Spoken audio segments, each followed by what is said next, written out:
Boker Tov, bienvenue sur YouTube et de pouvoir diffuser encore plus la Torah.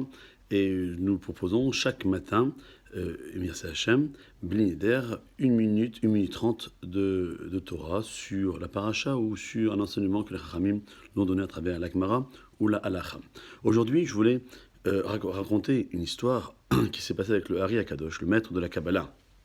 Un jour, une personne avait entendu que le Hari Akadosh possédait la sagesse des traits du visage, mais refusait obstinément de croire à une telle sagesse. Il a décidé de rendre visite au Rav pour vérifier par lui-même. Il lui a demandé « Est-ce que le Rav connaît les actions que j'ai accomplies aujourd'hui ?»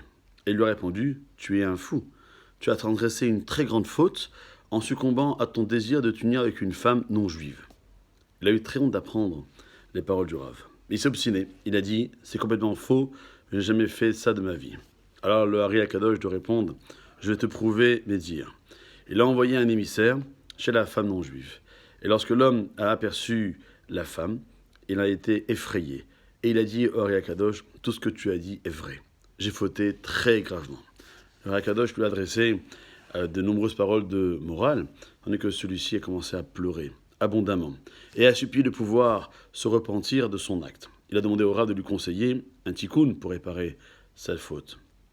Peu importe ce qu'il décréterait, il était prêt à l'accepter. Le Rav lui a répondu favorablement en lui expliquant qu'il pouvait réparer sa faute s'il acceptait de mourir par une des 4 morts du tribunal rabbinique de l'époque. Il a décidé le feu. Et le bonhomme a dit « Je suis d'accord ». Le Hari lui a dit « S'il est ainsi, je vais demander à mon serviteur qui prépare du plomb brûlant qu'on lui versera dans ta bouche.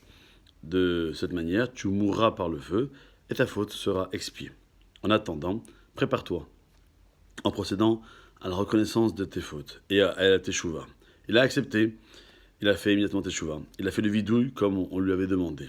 Il a fermé ses yeux, il a ouvert sa bouche. Le Rav a pris la cuillère de miel et lui a introduit dans la bouche et lui a dit « Ta faute est pardonnée et expiée. » L'homme s'est mis soudain à crier « Mais Rav, tu m'as pourtant dit que je devais accepter sur moi la mort par le feu. Alors comment se peut-il que je reçoive en échange une cuillère de miel ?»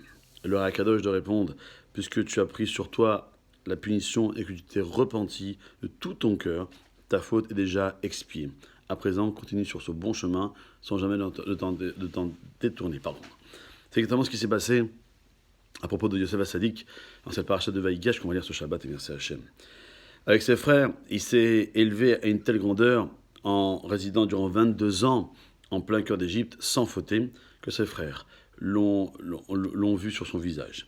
Il a dégagé un rayonnement si puissant et si pur de toute faute qu'ils ont reconnu sa grandeur exceptionnelle. Ils ont ressenti une très grande honte. Comment avons-nous pu vendre et faire souffrir un tel tzaddik ? Et il est écrit dans le Midrash que la honte a été si grande que les âmes de ses frères ont quitté leur corps. Akadosh Baruch Hu leur a fait un grand miracle et a intégré leur neshamot dans leur corps. Alors à nous de pouvoir faire teshuva à cette avant-veille de ce Shabbat magnifique de Parashat Vaïgash. À demain, Koto.